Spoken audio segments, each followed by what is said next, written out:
লা তালমিজু আনফুসাকুম, খবরদার তোমরা অন্যের দোষ খোঁজো না, দোষ খুঁজবা নিজেদের। কিন্তু সমাজে আমরা অন্যের দোষ খুঁজি কি খুঁজি না? 5 নাম্বার, ওয়ালা তালমিজু আনফুসাকুম, নেভার ডিসফেম ইচ আদার, একে অপরের দোষ খোঁজো না। আমাদের সমাজে কিছু লোক আছে নিজের দোষ দেখে না, খালি অন্যের দোষ দেখে। আছে না নাই? চায়ের দোকানে বসে বসে দেখবেন বলবে এই বাড়িতে এই সমস্যা, ওই বাড়িতে ওই সমস্যা, ওই বাড়িতে মারামারি, ওই বাড়িতে কাটাকাটি। তোর বাড়িতে কি সমস্যা ওইটা বল, তোমার বাড়িতে কি সমস্যা ওইটা বলো মিয়া। আছে না এরকম? এই হুজুর ভালো না, এই সমস্যা, ওই হুজুরও ভালো না, এই হুজুরও খারাপ, এই হুজুরের এই সমস্যা। তুমি হুজুরের কি সমস্যা? তুমি হুজুরের কি সমস্যা আগে জাতির কাছে ওইটা বলো। আগে নিজে ভালো হও, নিজে ভালো তো জগৎ ভালো। জন্য খবরদার অন্যের দোষ খুঁজবেন না, এটা খুব বাজে একটা স্বভাব। খালি অন্যের দোষ খোঁজে। যে নিজে নিজের দোষ খুঁজতে পারে, যে নিজে নিজের সমালোচনা করতে পারে, সে সবচেয়ে বুদ্ধিমান। কারণ অন্যে কি করছে এই ব্যাপারে আপনারা ধরবে আল্লাহ। কথা বলেন না কেন? আল্লাহ আপনাকে ধরবে আপনার কি সমস্যা, আপনি কি করলেন, শুধু ওই ব্যাপারেই আপনি জিজ্ঞাসিত হবেন। এজন্য আল্লাহ বললেন তাদের উপর আমার লানত, তাদের উপর ধ্বংস, যারা প্রকাশ্যে অপ্রকাশ্যে অন্যদের দোষ খুঁজে বেড়ায়, দোষ বলে বেড়ায়। এরকম আছে না নাই?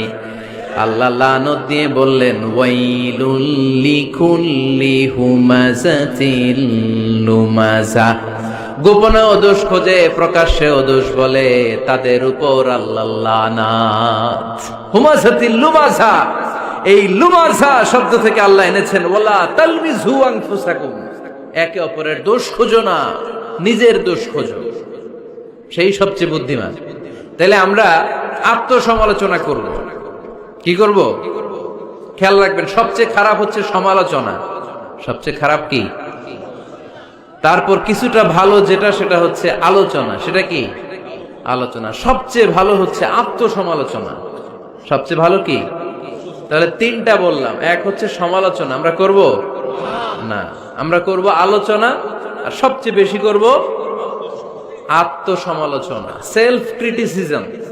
রাতে ঘুমানোর আগে একটু ভাববেন কি কি ভুল করলাম, কাকে কাকে কষ্ট দিলাম, কি কি অন্যায় আজকে আমার দ্বারা হলো, কালকের দিনটা যেন আমার আজকের দিনের চেয়ে ভালো হয়। নিজের সাথে নিজের এরকম বোঝাপড়ার দরকার আছে না নাই? আমরা যেন আত্মসমালোচনা করি ফরিদপুরের ভাইয়েরা, অন্যের দোষ যেন না খুঁজি। Small people talk about people, যারা নিচু মনের মানুষ, এরা শুধু মানুষের দোষ খুঁজে বেড়ায়, মানুষ নিয়ে কথা কয়, এই মানুষ, এই মানুষের সমস্যা, এই সমস্যা। Average people talk about things and story and the incidents.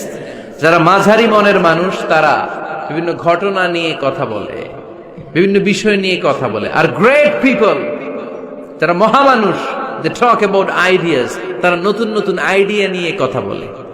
এই আইডিয়া সমাজে অ্যাপ্লাই করলে, ইমপ্লিমেন্ট করলে সমাজটা বদলে যাবে। এই আইডিয়া এখানে সেট করলে এখানে কল্যাণ হবে। বড় মনের মানুষরা আইডিয়া নিয়ে কথা বলে। এখন দ্য ডিসিশন ইজ ইয়োর্স, সিদ্ধান্ত আপনার। আপনি কি ছোট মনের মানুষ হবেন না বড় মনের মানুষ হবেন? অন্যরে নিয়ে আমার কোনো টেনশনের দরকার নেই। আমি জান্নাতি না জাহান্নামী, এই টেনশনই তো ঘুম আসে না আমার। আমার কি অবস্থা হবে আমি জানি না। আমি আরেকজনের দোষ খুঁজি, আমি আরেকজনের বদনাম বলি, আমি আরেকজনের পিছু লেগে থাকি। খবরদার, বিশ্বাসী বলে যারা দাবি করে তারা কখনো অন্যের পিছু লাগতে পারে। খেয়াল রাখবেন, কেউ যদি পিছু লেগে থাকে ও আজীবন পিছেই থাকবে। পিছু লাগা মানে কি? ও সামনে না আমি সামনে? কথা বোঝে নাই বোধহয়। কেউ যদি আমার পিছু লাগে, ও সামনে না আমি সামনে? আমি সামনেই থাকবো, ও পিছনেই থাকবে। কথা বুঝতে পেরেছেন? খবরদার, পিছু লাগবো না কারো, কারণ কারো পিছু লাগলে আমি পিছনে পড়ে যাব। কারো দোষ খুঁজবো না, নিজের দোষ খুঁজবো। আমার কি সমস্যা, আমার কি ইমপ্রুভ করা দরকার, আমার কি ডেভেলপ করা দরকার, আমি নিজেকে কিভাবে সাজাতে পারি, এই নিয়ে থাকবে আমার টেনশন। আল্লাহর দেয়া আমাদের জন্য সবচেয়ে বড় উপহার হচ্ছে সময়। আল্লাহ আপনারা এত কিছু দিয়েছে, এর মধ্যে সবচেয়ে দামি কোন জিনিসটা দিয়েছে জানেন? সময়। কি দিয়েছেন? আমাদের জীবনের এই সবচেয়ে দামি জিনিসটা, এই সময়টা আমরা অন্যের পিছনে লাগাই ফেলি।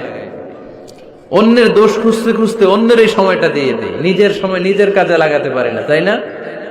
এজন্য আমরা যেন অন্যের দোষ না খুঁজি, নিজের দোষ খুঁজি। ওয়ালা তালমিজু আনফুসাকুম, একে অপরের দোষ খুঁজো না। আদেশটা কার?